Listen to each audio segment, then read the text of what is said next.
చదరంగంలో ఎవరికి ఎవరు సొంతము. మాలాంటి ఆర్టిస్టులు లైఫ్లో ఎంతోమందికి ఇచ్చారు. ఆయన ఇండస్ట్రీకి ఒక బ్యాక్ బోన్ లాగా.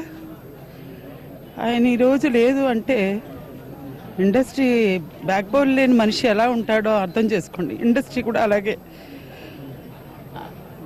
ఆయన మొన్న నేను చూసి పలకరించినప్పుడు కూడా సినిమా తీస్తానమ్మా అన్న మాట అంటే మాకు చాలా సంతోషం అనిపించింది.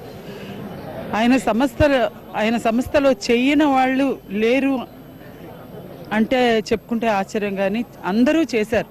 ఆయన సంస్థలో అందరూ నటులు అయ్యి ఒక్క రూపాయి కూడా ఆయనది తినకుండా ఉండే నటులే లేరు.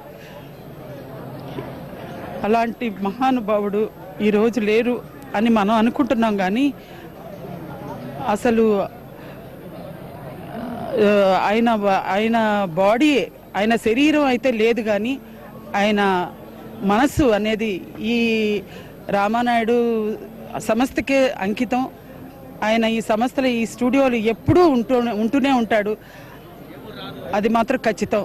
ఆయన పోయే ముందు క్షణం కూడా ఇక్కడే ఈ స్టూడియోలోనే వచ్చి కూర్చునేవాడు.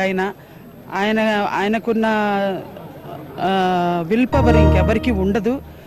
ఆయన లాంటి మనిషిని మనం పోగొట్టుకున్నాం అంటే చాలా బాధగా ఉంది. మనం తలుచుకుంటే ఆయన మనసులో ఇప్పటికీ ఉన్నారు. ఆయన శరీరం అయితే లేదు అనే కానీ ఆయన మనసు ఎప్పటికీ ఉంది. ఆయన ఆత్మ శాంతించాలని ఆ భగవంతుడిని కోరుకుంటూ